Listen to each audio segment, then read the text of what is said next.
Alright, so check this out. I am making a change up with my camera setup. It's a weird one. I haven't actually gotten the new camera yet, but I'm gonna kind of talk you through my process of what's going on. Every time I try to shoot a video, and this is why I don't like shooting videos with this, because this always happens to me now. And I know this video is gonna go on for a while, but it's important to talk about all these points. So stay tuned as long as you can, because I'm covering a lot here. No script at all. This is all fresh in my mind. All thoughts that have been going on for the past couple months of me using the camera for whatever. It's been like, what, maybe 6 months now? Yeah, we're going on like 6 months. As you guys know, I'm shooting on the X-T30. I've been shooting on the X-T30 for a while now. I think I got it back in March. It was on my birthday that I sold the A6300, and shortly before I placed the order for the X-T30 for my replacement. Now what's interesting is the X-T30 has been great in a lot of regards, but it's fallen short in a few key ones that I'll be discussing in this video, and I'll be explaining to you why I've made the jump to another camera. So best place to start would probably be with the things I like and dislike about the camera.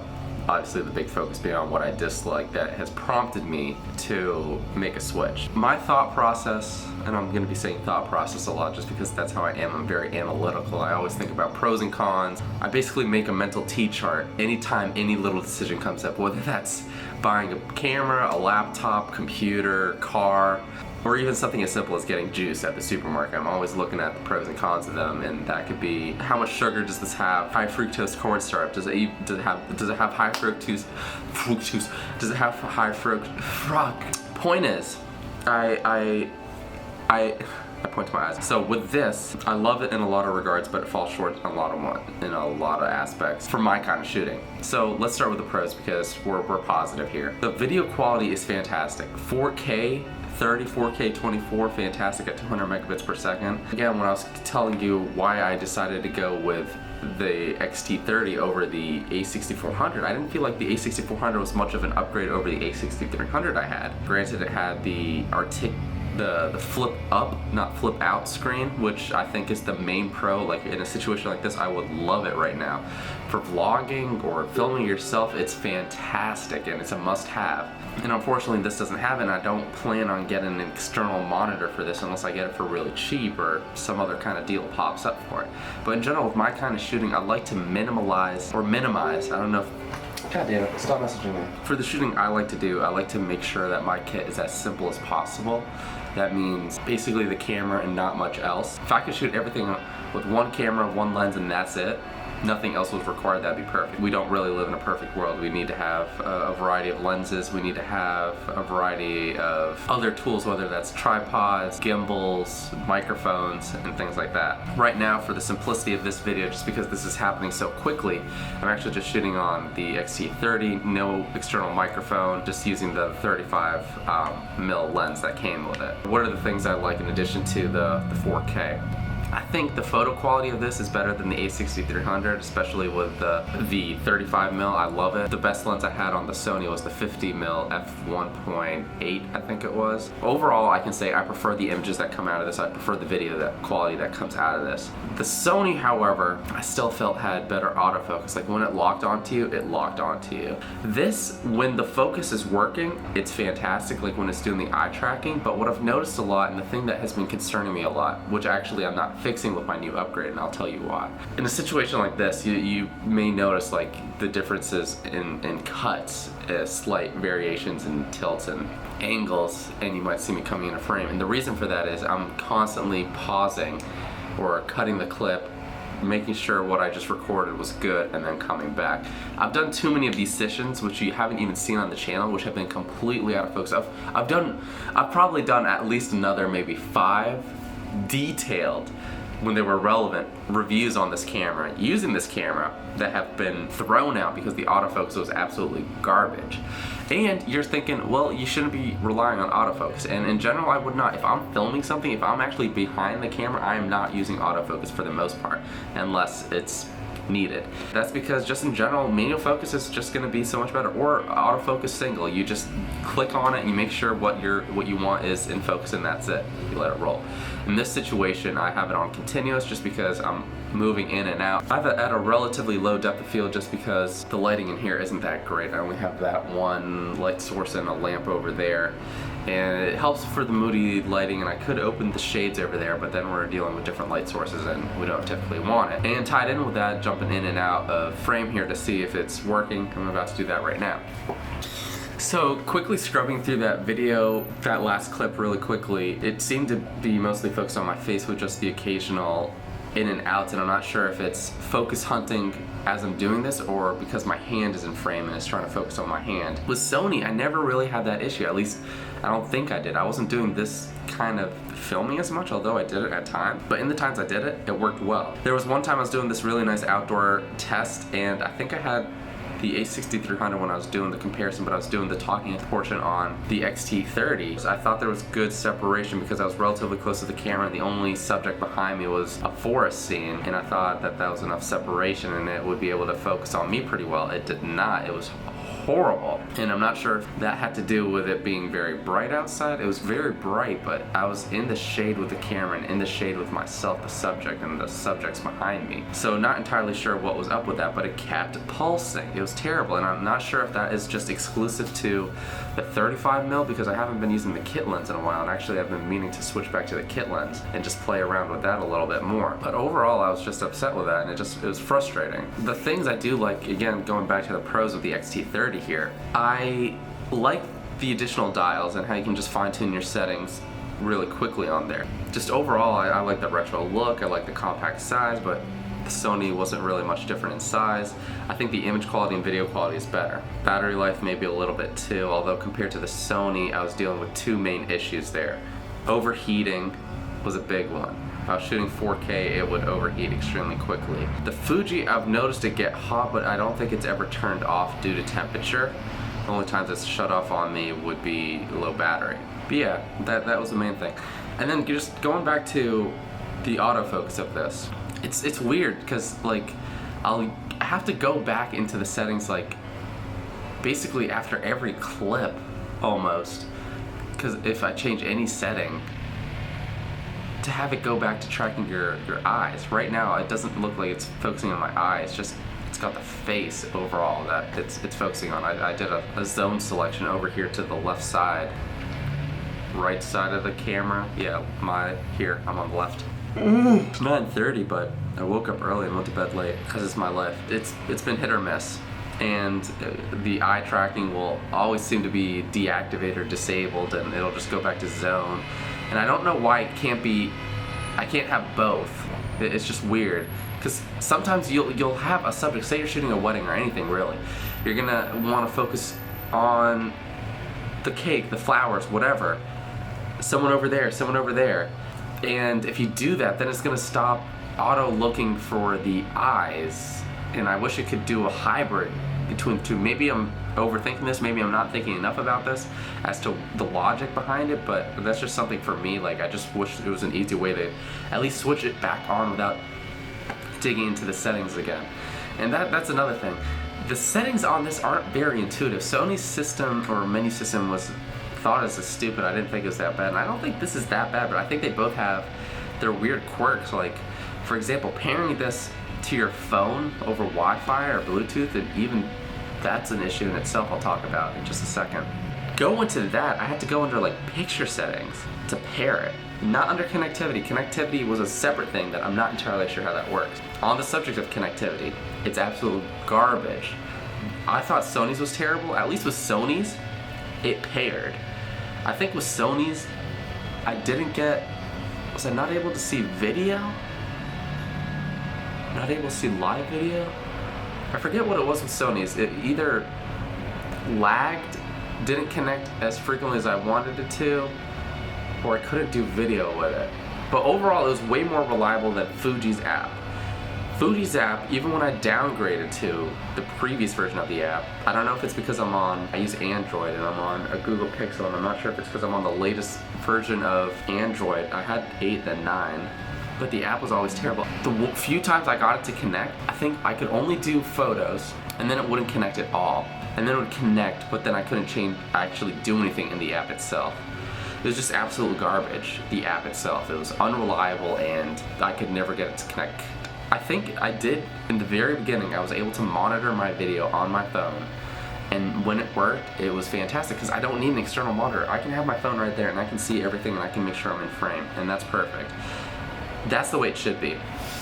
It just hasn't been the way with this, and I'll try the app and after doing this just to play around with it and see if either they updated it or whatever to make it work better. For me, that's a major gripe. For a lot of people that won't be. They won't use the app as much. But for me, again, with this kind of filming on a low budget without an external monitor, and again, not having reliable autofocus, I think that's a must-have. Even if you did have a monitor, you can't really tell, but if I had it right here on my lap and I can look down when I needed to, that'd be perfect.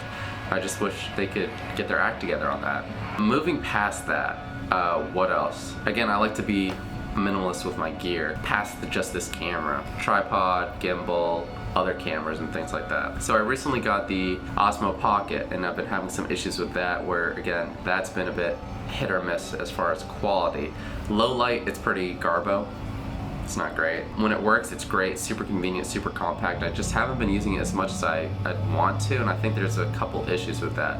Battery life, being able to easily monitor what I'm recording with my phone, and again, there's no wireless pairing unless you get the wireless adapter for it. I'm not about to spend more money on a piece of gear that I'm not sure how I entirely feel about it, excuse me. Like for daytime shots, even some evening and low light shots, it's great.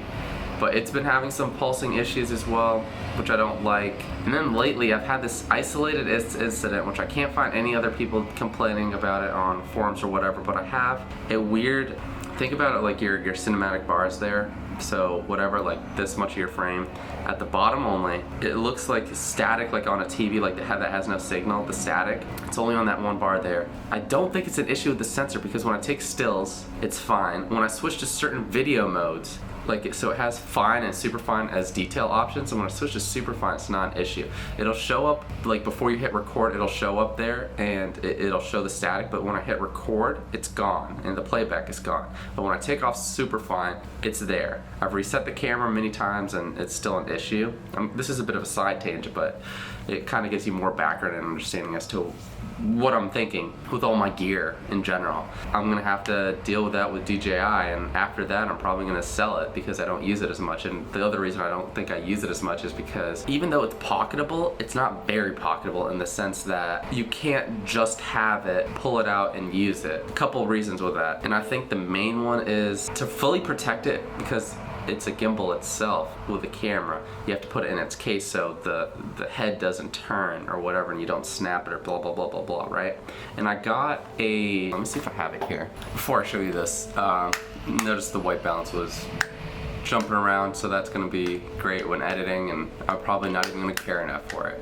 I'm just kind of, I mean, that's my fault for keeping it on auto instead of setting it, but at the same time, I don't think the lighting really changed enough to justify that. It's weird. But anyways, the gimbal head, this goes on there. It's supposed to help keep it from turning, but as you can see, so imagine this is the Osmo in here. You twist it just a little bit, this snaps off, so I need to come up with some kind of strap around it to justify keeping that around. The Osmo Pocket, its limitations are sensor size, making it poor in low light. It's pulsing, similar to this can pulse. Its usability, you always need to have a smartphone with it really to take the most advantage out of it and to see what you're recording. It doesn't have Wi-Fi built out of the box, which is absolutely stupid. What are you guys doing? I guarantee the next one most likely is. That's just their way of selling more accessories for it and make more money, in a way to show that the version number 2 is going to be so great. Besides the point, I just wasn't really using that as much. Now here's where it gets interesting. Why was I using the Osmo Pocket? Well, so I don't have to have a big bulky camera, not that this is big and bulky, but that I don't have to have a camera and I don't have to have a gimbal in order to get the same kind of cinematic stabilized shots. Now, talking about stabilized shots, here are my thoughts on them. I love them, I love them, I love them, and it's the best way to create video. Obviously you don't want shaky footage. With my kind of shooting and the things I've been touting in the past, and why I think I'm unique in the sense that I like to get run and gun style videos as easy as possible without using much gear, without using tripods and gimbals. I haven't used my gimbal in a while, and in fact I hadn't been using for so long, even for some of my more professional shoots, and I'll talk about that in a second, a little bit more why, but that I just sold it.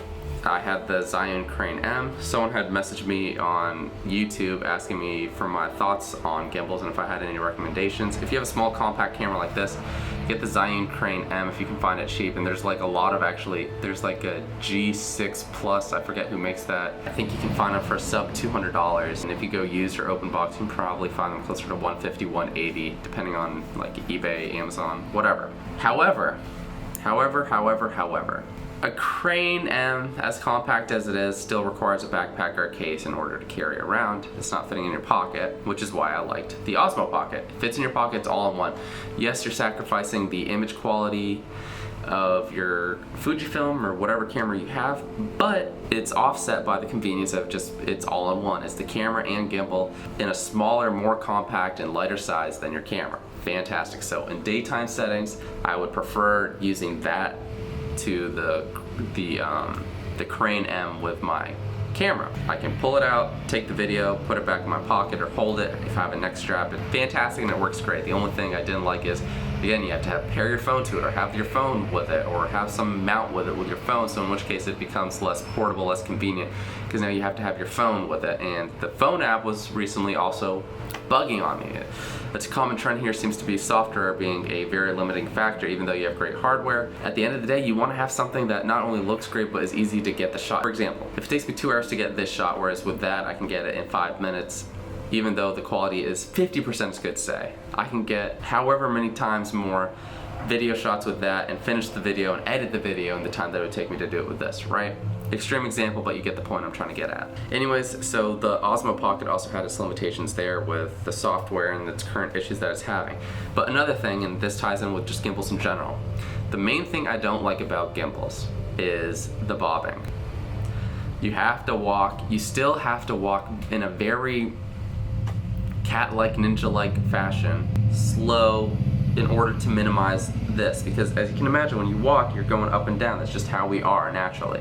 You're not rolling it, because gimbals don't have the ability to stabilize this motion. It doesn't really compensate for your upward and downward motion. So that meant a lot of the videos I was doing, again, because I do run and gun styles and I don't really try to stay in a still location, as a result, and I think the reason probably white balance was off was because this was off. And I like having this on in the background. Get back on. Nice. That probably messed everything up right now too, but I don't care right now because I'm actually on a roll here with this video. And I know this video is gonna go on for a while, but it's important to talk about all these points. So stay tuned as long as you can, because I'm covering a lot here. I'm not, no script at all. This is all fresh in my mind and all thoughts that have been going on for the past couple months of me using the camera for whatever. It's been like, what, maybe 6 months now? Yeah, we're going on like 6 months. The bobbing with the gimbal, going back to that, it's terrible, and in post-production, you can't fix that really.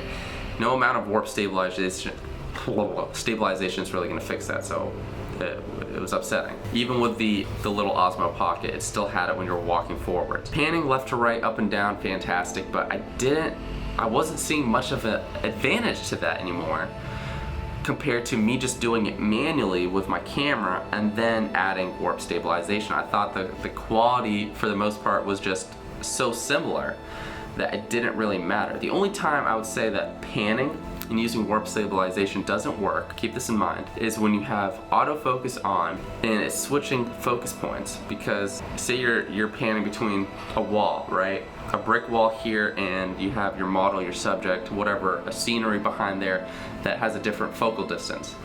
If you have a shallow depth of field here and it's just focused on there, everything in the background's out of focus if there was to be a subject behind it, and then you pan to the wall end corner here, your subject's in frame here, you have center focus here. As soon as it switches to that, it's gonna readjust its focus to the city behind it, the model behind it, whatever, right? Because it's at a different focus distance. Warp stabilization doesn't like to work with that, and that's where you actually get warping, and it struggles with that, and it looks terrible. It looks very cheap and bad.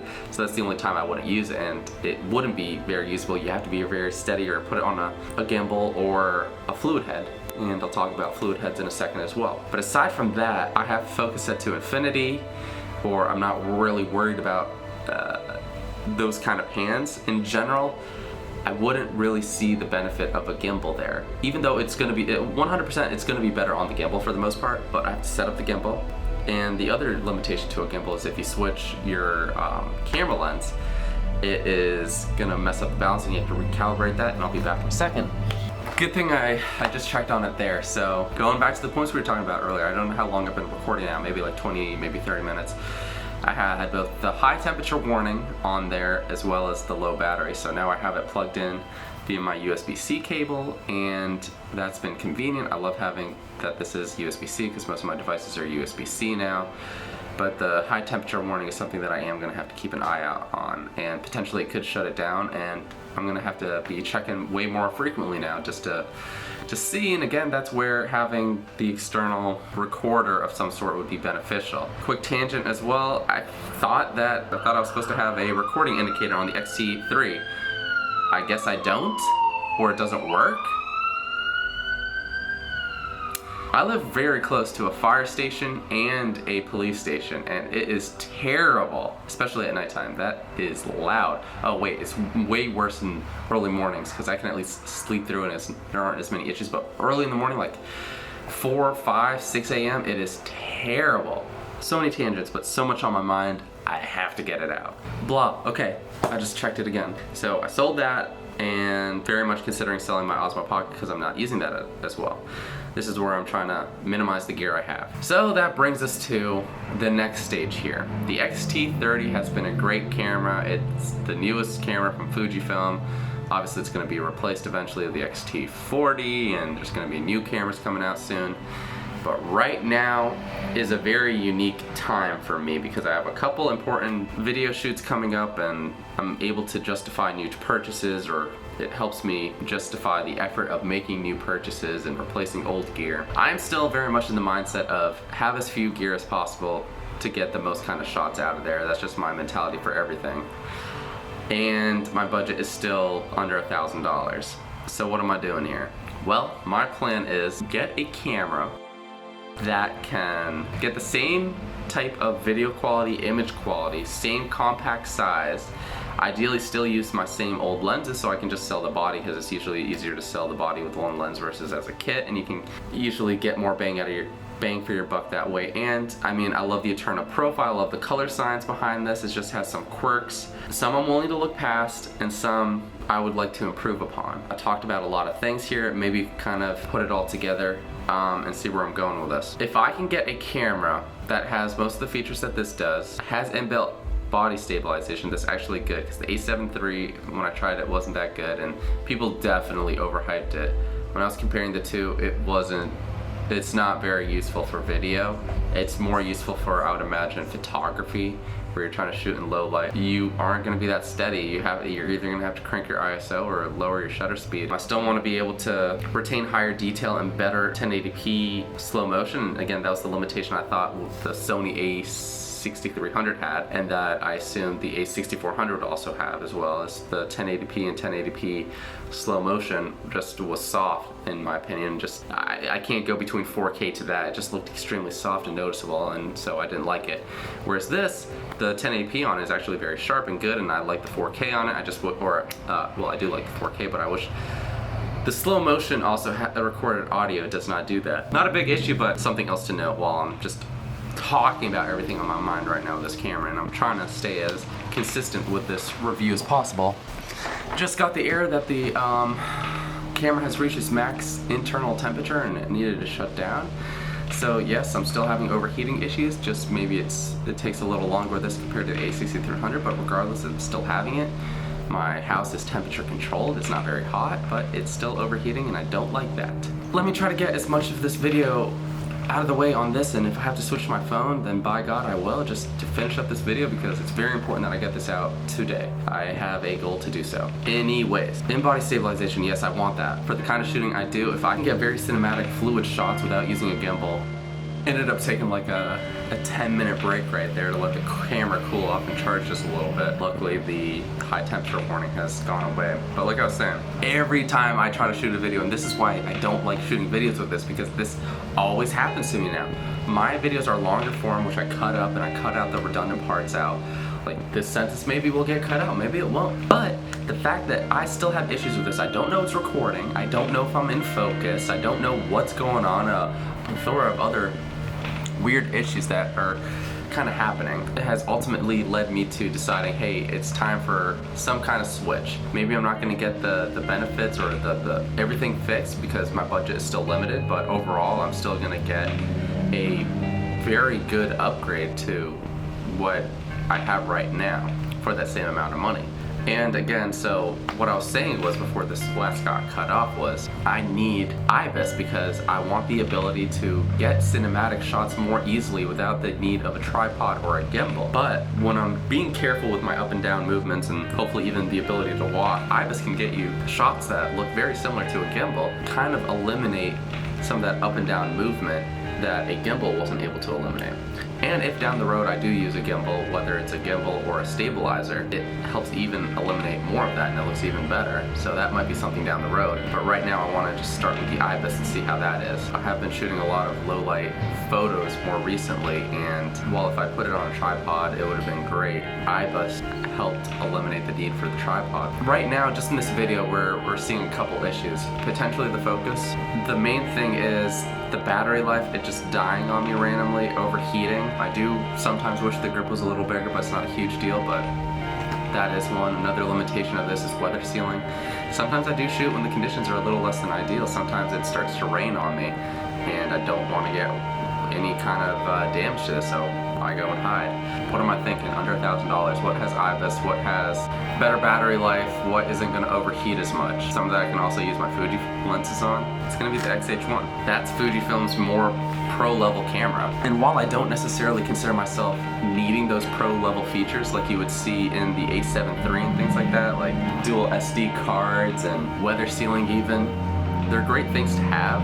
I feel like the X-H1 has a lot of trade-offs with this. It's an older camera, it doesn't have the newest sensor. It's 24.1 versus 26.1 megapixels. You're not really going to notice the difference in that. When the X-T30 first came out, I was talking about that. People are talking about the X-H1, we get that. And at that time, the price point wasn't justified. I think it was like still $1,200, $1,300 without anything, without the battery grip and without a lens, so it wasn't really worth it. But now that I got it for sub $950, it definitely is a no-brainer in my opinion, so it makes more sense for me. When people were comparing the X-T30 to the X-H1, photos, it didn't really seem there was much of a difference. Autofocusing, yes, kind of a difference. I didn't see direct comparisons to the X-T30, so that's what I'm saying, the X-T3. But I didn't really see much of a difference. Autofocusing, everyone seems to complain about the autofocusing here, of it pulsing. Everyday Dad, which does a lot of good reviews, and he and I share a lot of similar points, and even sometimes the style of videos are pretty similar. But with him, he was doing B-roll on the X-T30. I think he just posted the video like maybe a week ago or whatever.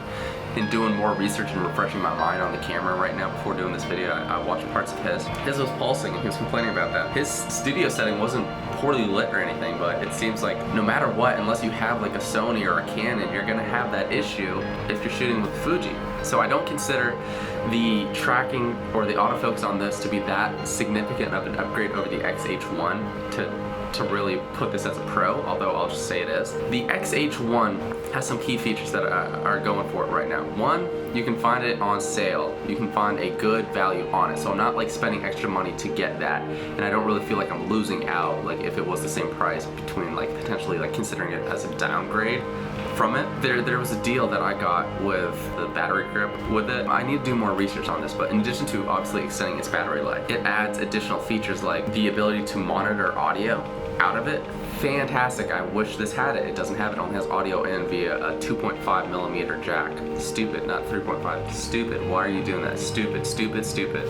But apparently the battery pack also gives it a boost in performance somehow, or improves its autofocusing. I don't see how that's possible, but some people have said it, and it's worth me doing more research. I'm just throwing the points out there. I don't understand how that could potentially be. So that's great, and that battery pack is apparently worth like $300. Is it? That's what they sell it for, $300, and the camera is usually for $1,200. I found an open box deal on Amazon. I think it was $870 with a battery pack before taxes. After taxes, it came to like $920. I got this for a little over $1,000 with the two lenses, I think, maybe $1,200. So I'm planning on selling the body alone, or the body with maybe one of the lenses, for about $900 or $1,000, which I think puts me ahead with that new purchase there, new old purchase. And even right now you can get the X-H1 with that battery pack from Adorama. I think it's a limited time deal for $9.99. And I don't think Adorama charges taxes in most places, so that's pretty good. I opted to save the additional $70 or $80 and go with the open box. Also on Adorama, it was back ordered.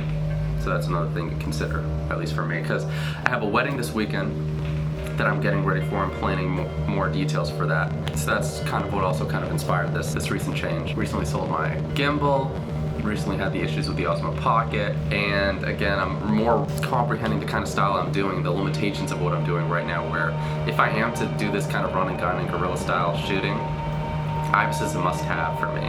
I don't like carrying around a tripod, I don't like having a gimbal, despite the pros of having them. I just don't like carrying all that gear. I like to be able to just have the camera around my neck and do the shooting I do without needing to set up extra things. So IBIS is kind of a must-have for my style of shooting, and if you relate to that at all, then I would highly suggest IBIS. I was in the similar boat where all my previous cameras did not have it, and I understand the limitations of it.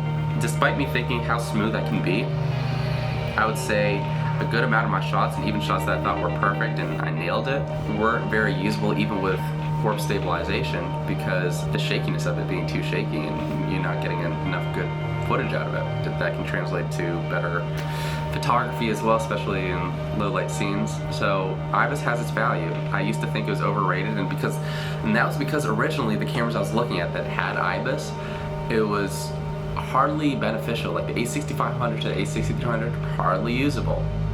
It was only really, again, good for photography, and the same goes for the A7 III. Hardly beneficial, but it looks like the IBIS of the X-H1, especially with the firmware update of 2.0 or whatever, 2.01 or whatever it's on now. People are saying it's similar to the GH5, which has been known to have like the best IBIS. Right there marks another issue. It stopped recording, and I don't know why. I'm not out of memory card space, nowhere close to it. This is a fresh card in here. And it wasn't overheating, it just stopped recording, and I did not know it stopped recording. On that last point where I said it has IBIS similar to the GH5, and I talked for like maybe another 3 minutes, and I don't know why it stopped cut out. But that's wicked annoying. I don't have any way to monitor my video right now, and I don't understand why it just randomly cuts out. Is the X-H1 gonna solve those issues? I don't know. Maybe the app pairs better with the older camera? Who knows? I'm not counting on that, so I am considering that some of these issues will be prominent potentially in the newer camera. But I know the X-H1 has a few benefits over this. It doesn't have the recording time limit of 4 minutes, I think it's 10 minutes, or 4 gigabyte files, I think. So potentially that's what's going on, and for whatever reason it's upset with my memory card, or it's just being janky for whatever stupid reason. Because of that, every time I'm filming something like this, I'm just super upset because I have to spend almost the same amount of time that I am speaking and checking on the footage just to see if it's working. I'm unfortunately not going to be able to recommend this as a vlogger camera or any kind of self-filming camera just because of these limitations. Could this be an isolated incident? Potentially, but I don't think so. I know other people have reported overheating and focusing issues. If you feel like you're going to be filming yourself and you need to be able to monitor, and you just want, again, the simplest way to do all that, then you need something like the A6400 or something with a flip out screen, which there aren't very many right now. I'm back nearly 3 hours later to continue this part of the video. I had the camera again just say that it was too hot, so I had to let it cool down, and then other things came up that were more important than me constantly checking the camera to see if it was ready to film again, so I had to wait. And again, originally I didn't think that the overheating would be so much of an issue, and I don't know if the X-H1 is going to have that much of an issue or not, but we're here right now. I think being that it's the more pro level camera, it's not supposed to have that issue, so hopefully it doesn't. Tied in with that, in the time that I was waiting for the camera to get ready to film again, I did a little bit more research, and I can quickly touch upon those points. I know this video's kind of gone on for so long, but for those of you who kind of really want to understand the detailed reasoning behind this whole switch that I'm trying to do, here it is, and I'm just trying to be as detailed as possible. It's not only beneficial to me for supporting my decision for this, but it can help explain either people who have the X-T30 already, or people considering it, or just don't know. who don't exactly know what they want. But previously, before it cut off at that last point, I was talking about the A6400 again. And like I said, if you want the most simple, straightforward setup just to film yourself, and your priority is just to film yourself, then yes, go for the A6400. I think that's a great camera. Actually, maybe even the M50. I think the M50 has a flip-out screen. If again, your priority is just to film yourself and not the video quality itself and its features, then the M50 I think is cheaper and closer to the maybe $600 or $700 range, maybe even $500. I know it has some other limitations, but something to consider. What else for the X-H1? Well, the X-H1 does have some other downsides, I believe, compared to the X-T30. I don't believe it can shoot H.265, and honestly, I think that comes more down to really pushing your color grading and things like that. 8-bit versus 10-bit, I've never dealt with that, never probably will. I don't have the time, effort, or resources to really do that. H.265 is already taxing. I have a Ryzen 3600 in there, 32 gigabytes of RAM and a GTX 1070, and I still struggle sometimes to edit 4K footage that comes out of this at 200 megabits per second. I do appreciate, oh god, it's like 12 o'clock and I'm still tired. That the X-H1 still does 200 megabits per second as well as this. X-T30 sure has the H.265, which is better and should translate into more information with your footage, but it's not the deciding factor here. So the X-T3, why didn't I get that? Well, because the X-H1 is significantly cheaper and has most of the features and has input body stabilization, whereas the X-T3 does not. The X-T3 can do 4K 60, which would be great, and I wish it did have that, but IBIS was the main thing I wanted, and again, I want to stay under $1,000, whereas the X-T30 is still relatively new and still maintains that pro level price point there. And I think this would be kind of a good place to wrap it up and summarize the points again here. The X-H1 is going to be my new camera. I have sold my gimbal, I am planning on selling my Osmo Pocket, and I'm planning on selling my X-T30. And the X-H1 basically replaces most of the uses I was getting out of those devices. Granted, all of those have significant pros over just the one at X-H3, or goddamn it, X-H1, but in general, it is good enough from what I've seen in my research and kind of my experience with this that I know that that can kind of replace all three of those devices pretty well. And again, like a gimbal is going to allow me to get certain shots and more unique things, but due to the cons of it being bulky and whatever, having to set up and carry it around, I prefer the X-H1. The Osmo Pocket is smaller, more compact, and more discreet to use, and also has those unique features that the X-H1 does not. But the X-H1 offers better image quality. I don't need to have my phone in order to really dial in the settings and things like that, and I think it's actually easier to use the camera compared to the Osmo Pocket now, so I prefer that. So it really ties in with the whole minimalist approach and finding the best of both worlds, in this case like 3 or 4 worlds. One last point I do want to quickly mention. I'm starting to use tripods more as far as professional shoots go, and I know the IBIS paired with a nice fluid head. A fluid head with any camera is going to be great, but a fluid head with IBIS would be perfecto. Recently got a cheap fluid head for like $29 off of Amazon that I'm going to put on my cheap $29 tripod that's already been great. With that, I'm golden. The IBIS for when I do need to track shots is going to be fantastic. Like when I do need to actually pan and handhold it and possibly move forward and things like that, and then adding a little warp stabilization I think will be great. On top of that, slowing it down 1080p, 120 frames per second, that's even better. I also recently got a cheap, what's it called, stabilizer off of Amazon for like $30. That has been working pretty well so far, so I think even doing that when I do need the extra shots and not having to spend $200 on a gimbal that I'll use every now and then, maybe a couple times a year, I think is going to be great. One of my other goals, aside from the fact that I think it's better for my shooting style, I think the other thing is, as much as I love the X-T30, I think I'd film a lot more if I knew I was getting the shots I loved without much effort, without much planning. Like these talking head portion videos, if I knew, for example, my camera was recording reliably and I didn't have to worry about the battery dying or overheating as much where I have to get up every couple minutes or check the focus and things like that, that would be great. Now again, I don't think the focus is going to be improved and it'll probably be a bit of a downgrade on the X-H1, but I'm willing to sacrifice that because the focus in a situation like this isn't too hard for a camera to do. It's relatively good. The main things are its actual ability to film and me knowing that it is filming. And I think I'm going to be more confident in that camera to be able to film me compared to the X-T.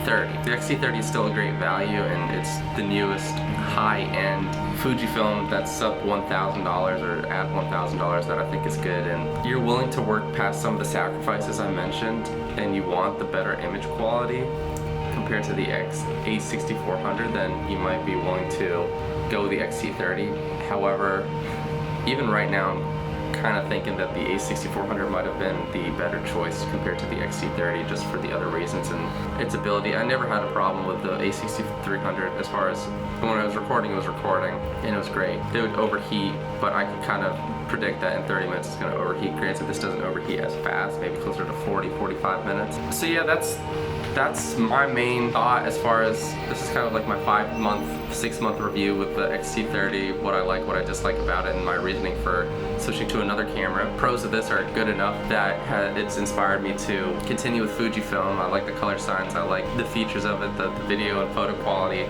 is way better in my opinion than the A6300 and better than the A6400 in a lot of respects too, that I want to stick with the Fujifilm for my style of shooting, is that I'm getting IBIS in the same APS-C form factor at sub $1,000, which helps me eliminate all the other gear, or helps me eliminate a lot of the other gear that I'm using as well, so it helps me save there. So I'm really excited about that too. I think that this is, and the irony is amazing here, that it just continues to the battery's fine, it's not overheating. Once it hits that 4-minute 45-second length, which is just about when it becomes 4 gigabytes for the file size, it didn't continue recording, and I keep talking. This is just going to be a continuous issue here for whatever reason. I don't know why. It's not good. That's the point. And like I was saying, I'm excited about all the other features of the X-H1.